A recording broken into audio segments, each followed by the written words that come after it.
राम राम दोस्तों। क्या सच में तिरुपति बालाजी दुनिया का सबसे अमीर मंदिर है? और क्या भगवान वेंकटेश्वर सच में कर्ज में डूबे हैं? आज हम बात करने जा रहे हैं उस मंदिर की जहां रहस्य भी हैं, चमत्कार भी हैं और इतिहास भी।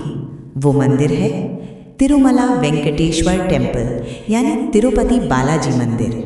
हाँ, आप सही सुन रहे हैं, ये दुनिया का सबसे अमीर मंदिर है, क्योंकि इस मंदिर की कुल संपत्ति 5 लाख करोड़ से भी अधिक है। और कुछ रिपोर्ट्स इशारा करती हैं कि ये संपत्ति 10 लाख करोड़ के करीब पहुंच चुकी है। इसके साथ ही इस मंदिर में हर महीने 300 से 400 करोड़ रुपए का दान प्राप्त होता है। तो क्या कारण है कि इस मंदिर में भक्त इतना दान देते हैं? लोगों का कहना है कि भगवान कर्ज में डूबे हुए हैं। भगवान का कर्ज चुकाने के लिए इस मंदिर में भक्त इतना दान देते हैं। परंतु भगवान कर्ज में क्यों डूबे हुए हैं? इसके साथ ही इस मंदिर के ऐसे भी रहस्य हैं जो बहुत ही चमत्कारी हैं। जैसे मंदिर के गर्भगृह में हमेशा पंखा चलता रहता है, जिस वजह से यहाँ का तापमान हमेशा 20 डिग्री सेल्सियस रहता है। इसके बावजूद मूर्ति से हमेशा पसीना बहता रहता है, जिसे पुजारी बार बार पोंछते रहते हैं। और उसके साथ ही जब मूर्ति को चंदन के लेप से नहलाया जाता है तो मूर्ति की छाती पर माता लक्ष्मी की आकृति दिखाई पड़ती है, जो कि एक और चौंकाने वाला रहस्य है। परंतु ये रहस्य तो कुछ भी नहीं। मंदिर के ऐसे ऐसे रहस्य हैं जिनकी आप कल्पना भी नहीं कर सकते। कहा जाता है कि इस मंदिर से भगवान तक जाने का रास्ता है। हाँ, आप सही सुन रहे हैं, क्योंकि मूर्ति का पिछला हिस्सा देखना सख्त मना है और मंदिर के पीछे कुछ गुप्त सुरंगें हैं जो कि दूसरी दुनिया से जुड़ती हैं। इसके अलावा 1937 में एक पुजारी रामानुजाचार्य ने इस मूर्ति के पीछे की सच्चाई को देखने का प्रयास किया, और जब उन्होंने देखा तो वे हैरान रह गए। आखिर ऐसा क्या था उस मूर्ति के पीछे? तो आज के वीडियो में इस मंदिर के इतिहास के साथ साथ हम इस मंदिर के रहस्यों के बारे में भी जानेंगे।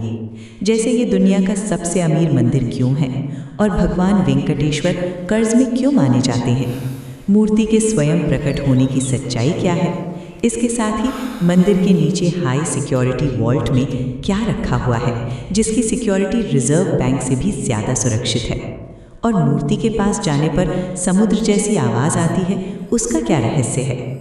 कहा जाता है कि इस मंदिर में हर दिन 3 लाख से 8 लाख लड्डू बनते हैं और सारे लड्डू वजन में एक समान होते हैं तथा उनका स्वाद भी एक जैसा होता है। लेकिन चौंकाने वाली बात यह है कि इन्हें बनाने में इस्तेमाल होने वाली सारी सामग्री एक रहस्यमयी गांव से आती है, जो इस मंदिर से 23 किलोमीटर दूर है, और इस गांव का पता आज तक कोई नहीं लगा पाया।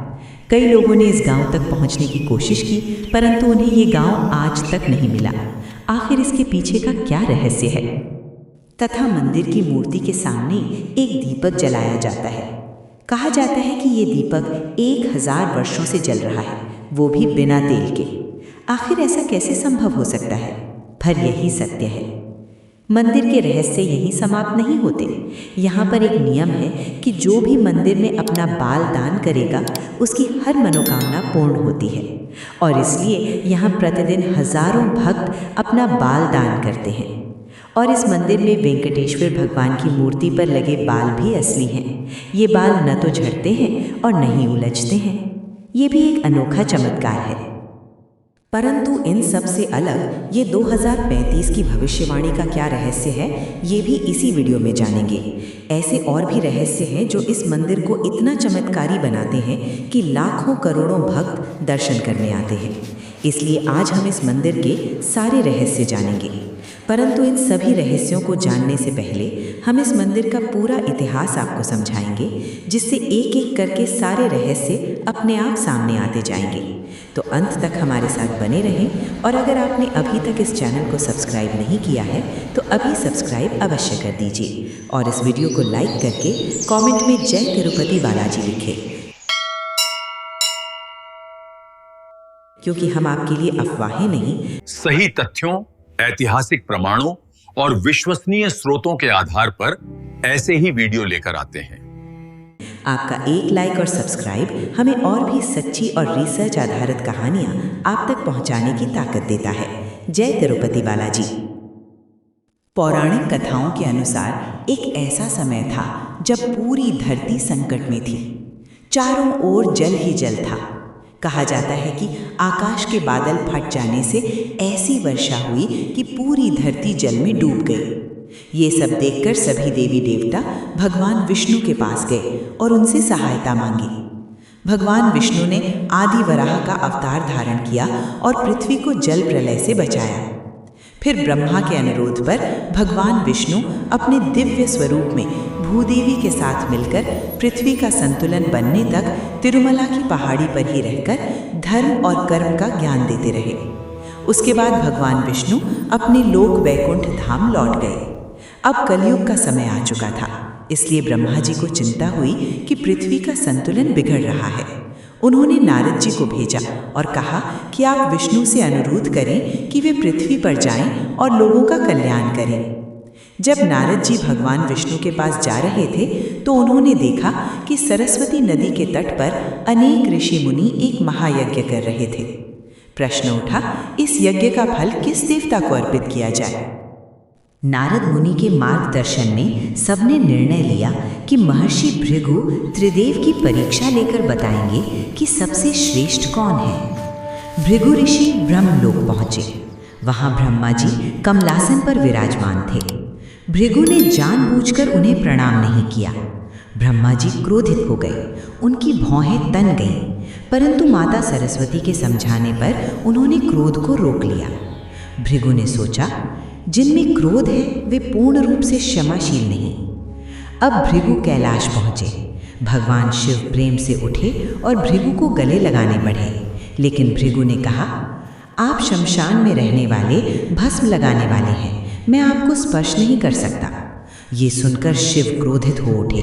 उनकी तीसरी आंख से अग्नि प्रकट होने लगी, परंतु माता पार्वती ने उन्हें शांत किया। भृगु ने सोचा, यहाँ भी क्रोध है। अब भृगु तीसरी और अंतिम परीक्षा लेने वैकुंठ पहुंचे। भगवान विष्णु शेष नाग पर लेटे थे। भृगु ने बिना कुछ कहे सीधे जाकर विष्णु भगवान की छाती पर लात मार दी। सोचिए, सृष्टि के पालनकर्ता को लात। विष्णु भगवान तुरंत उठ बैठे। उन्होंने भृगु के चरण पकड़ लिए और बोले, ऋषिवर, आपके कोमल पांव को मेरी कठोर छाती से चोट तो नहीं लगी? मुझे क्षमा करें। इतना ही नहीं, उन्होंने भृगु के चरण दबाए। भृगु स्तंभ रह गए। उन्होंने देखा, यहाँ न क्रोध न अहंकार, केवल करुणा और विनम्रता। भृगु ने लौटकर ऋषियों से कहा, त्रिदेव महान हैं, परंतु क्षमा और सहनशीलता में विष्णु सर्वोच्च हैं। इस प्रकार यज्ञ का फल विष्णु को अर्पित किया गया। पर कहानी यहीं समाप्त नहीं होती। जब भृगु ने भगवान विष्णु की छाती पर लात मारी, तब विष्णु ने क्रोध नहीं किया। उन्होंने विनम्रता से ऋषि के चरण दबाए। परंतु एक बात और थी, भगवान विष्णु की छाती पर सदा निवास करती हैं माता लक्ष्मी। भृगु ने जहाँ लात मारी वो स्थान लक्ष्मी जी का ही निवास था। माता लक्ष्मी को ये अत्यंत अपमानजनक लगा। उन्होंने कहा, स्वामी, आपकी सहनशीलता महान है, परंतु ये मेरे सम्मान का अपमान है। जिस स्थान पर मैं निवास करती हूँ वहाँ किसी ने लात मारी और आपने उसे क्षमा कर दिया। क्रोध और दुख से व्यथित होकर माता लक्ष्मी वैकुंठ छोड़कर पृथ्वी पर चली गई। कहते हैं वे दक्षिण भारत के कोल्हापुर क्षेत्र में निवास करने लगी। जब लक्ष्मी जी चली गई, वैकुंठ सूना हो गया। भगवान विष्णु का हृदय विरह से व्याकुल हो उठा। वे माता लक्ष्मी को खोजते हुए पृथ्वी पर आए। कई दिनों तक जंगलों, नदियों और पर्वतों पर माता लक्ष्मी को खोजते रहे, लेकिन उनका कहीं पता नहीं चला। थक हार कर भगवान विष्णु वेंकटेश्वर पर्वत पर एक वृक्ष के नीचे स्थित विशाल चींटी के बने हुए बिल में विश्राम करने लगे। समय बीतता गया। उनके शरीर के ऊपर मिट्टी जम गई। वे पूर्ण रूप से बिल के भीतर छिप गए। उसी क्षेत्र के राजा की गाय प्रतिदिन जंगल में चरने जाती। उसमें से एक गाय वापस आकर दूध नहीं देती थी। चरवाहे ने देखा वो गाय प्रतिदिन एक चींटी के बिल के ऊपर खड़ी होकर अपने आप दूध बहा देती है। वास्तव में वो दूध सीधे भगवान विष्णु के मुख में गिर रहा था। चरवाहे ने ये देखकर क्रोध में आकर गाय की ओर कुल्हाड़ी फेंक दी। गाय की ओर आती कुल्हाड़ी देखकर भगवान विष्णु स्वयं उसे बचाने सामने आ गए और कुल्हाड़ी भगवान विष्णु के सिर पर जा लगी। इससे क्रोधित होकर भगवान विष्णु ने उस चरवाहे को मृत्युदंड दे दिया। जब राजा को ये बात पता चली तो वो भयभीत हो गया। भगवान विष्णु ने कहा कि सेवक के पाप में उसके स्वामी की भी भागीदारी होती है, इसलिए उन्होंने राजा को श्राप दिया कि वो अगले जन्म में राक्षस की भांति जीवन जिएगा। राजा क्षमा मांगने लगा। तब भगवान विष्णु का क्रोध शांत हुआ और उन्होंने वरदान दिया, अगले जन्म में तुम आकाश राजा बनोगे और तुम्हारी एक पुत्री होगी जिसका नाम पद्मावती होगा। इसके बाद राजा का पुनर्जन्म आकाश राजा के रूप में हुआ और उनकी एक पुत्री हुई जिसका नाम पद्मावती रखा गया। दूसरी ओर भगवान विष्णु के अंश ने बकुला देवी के घर में श्रीनिवास के रूप में जन्म लिया, जो एक अत्यंत गरीब परिवार था। समय बीतता गया और दोनों की युवावस्था आरंभ हो गई। एक दिन पद्मावती अपनी सहेलियों के साथ घूम रही थी। अचानक एक जंगली हाथी ने उन पर आक्रमण कर दिया। श्रीनिवास ने उनकी रक्षा की। इसके बाद दोनों एक दूसरे से प्रेम करने लगे। जब श्रीनिवास ने अपनी माता को ये बात बताई तो उनकी माता ने आकाश राजा के पास विवाह का प्रस्ताव रखा। पहले तो आकाश राजा ने मना कर दिया। एक दिन भगवान विष्णु उनके स्वप्न में आए और विवाह के लिए आदेश दिया। श्रीनिवास एक गरीब परिवार से थे, इसलिए उनके पास धन की कमी थी। उन्होंने कुबेर से ऋण लिया और वचन दिया कि वे ये कर्ज कलयुग के अंत तक चुका देंगे। इसी कारण आज भगवान वेंकटेश्वर को कर्ज में डूबा हुआ माना जाता है। इसलिए यहाँ आने वाले श्रद्धालु अपनी कमाई का कुछ हिस्सा भगवान को अर्पित करते हैं ताकि वे अपना कर्ज शीघ्र चुका सकें। इसके बाद श्रीनिवास और पद्मावती का विवाह हो गया। जब ये बात माता लक्ष्मी को पता चली तो वे पद्मावती के पास पहुंची और दोनों के बीच विवाद हो गया। विवाद बढ़ता देखकर श्रीनिवास मूर्ति में परिवर्तित हो गए और यही मूर्ति आज तिरुपति बालाजी में पूजी जाती है। भगवान विष्णु को इस मूर्ति में देखकर माता लक्ष्मी और पद्मावती भी उसी मूर्ति में समा गईं। और इसी वजह से आज भगवान वेंकटेश्वर को चंदन का लेप किया जाता है और स्नान कराया जाता है, तो उनकी छाती पर माता लक्ष्मी व पद्मावती की छवि दिखाई देती है। इसी वजह से भगवान को स्नान कराने के बाद पुजारी उन्हें नीचे धोती और ऊपर साड़ी पहनाकर सजाते हैं। इसके अतिरिक्त भी अनेक रहस्य हैं जो हमें चौंका देते हैं। जैसे इस मंदिर में बाल क्यों दान किए जाते हैं। जब चरवाहे ने उनके सिर पर प्रहार किया, उस प्रहार से उनके सिर का एक भाग गंजा हो गया। ये देखकर एक दिव्य गंधर्व कन्या नीला देवी ने अपने बाल काटकर भगवान के सिर पर अर्पित कर दिए। भगवान ने प्रसन्न होकर वर दिया, जो भी भक्त मेरे दर्शन हेतु आएगा और अपने अहंकार का त्याग कर बाल अर्पित करेगा, उसकी मनोकामना पूर्ण होगी। इसीलिए तिरुपति में आज भी भक्तगण सिर मुंडवाकर बाल दान करते हैं। ये त्याग और समर्पण का प्रतीक है। इन बालों से विग और एक्सटेंशन बनाए जाते हैं, जिन्हें विदेशों में बेचा जाता है और महीने में 30-35 लाख तक की कमाई होती है। माना जाता है कि मूर्ति पर लगे बाल आज भी नीला देवी के ही हैं। वे न झड़ते हैं न उलझते हैं। मूर्ति से निरंतर गर्मी और पसीना निकलता रहता है। तापमान 20 डिग्री सेल्सियस होने के बावजूद नमी रहती है और मूर्ति के पास से समुद्र जैसी गूंजती आवाज़ आती है। भक्तों का मानना है कि ये आवाज़ वैकुंठ से आती है। वैज्ञानिकों के अनुसार मूर्ति में यूरेनियम और थोरियम जैसे तत्व होने के कारण रेडियोधर्मी ऊर्जा तरंगें निकलती हैं, परंतु इसका अभी तक कोई प्रमाण नहीं मिला है। कहा जाता है कि मूर्ति के पीछे देखना सख्त मना है। मान्यता है कि वहां से वैकुंठ तक मार्ग जाता है।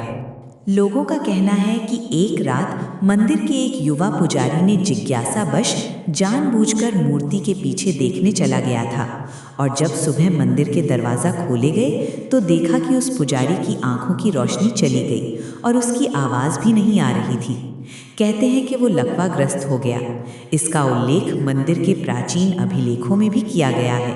अब सवाल ये है कि ये एक संयोग था या कोई ईश्वरीय शक्ति जिसे देख पाना इंसान के बस की बात नहीं है, क्योंकि इसका उल्लेख कई हिंदू ग्रंथों में मिलता है। इन ग्रंथों के अनुसार मूर्ति का पिछला हिस्सा वैकुंठ के द्वार से जोड़ा गया है, जहाँ से आध्यात्मिक लोक और भौतिक लोक आपस में मिलता है। 1000 सालों से यहाँ निरंतर जलने वाला दीपक, ऐसा ही एक दीपक केदारनाथ मंदिर में भी जल रहा है, और वो दीपक केदारनाथ मंदिर के कपाट बंद होने से 6 महीने बाद कपाट खुलने तक जलता रहता है। हम बात करते हैं एक ऐसे और रहस्य की जो सभी को चौंका देता है। रहस्य ये है कि इस मंदिर में रोज 3-4 लाख समान आकार के लड्डू बनते हैं। उसके साथ ही उनका स्वाद भी एक जैसा ही रहता है। वहाँ के लोगों का कहना है कि एक बार एक वृद्ध औरत ने ये लड्डू भगवान को अर्पित किया था और उसके बाद वो औरत किसी को नहीं मिली।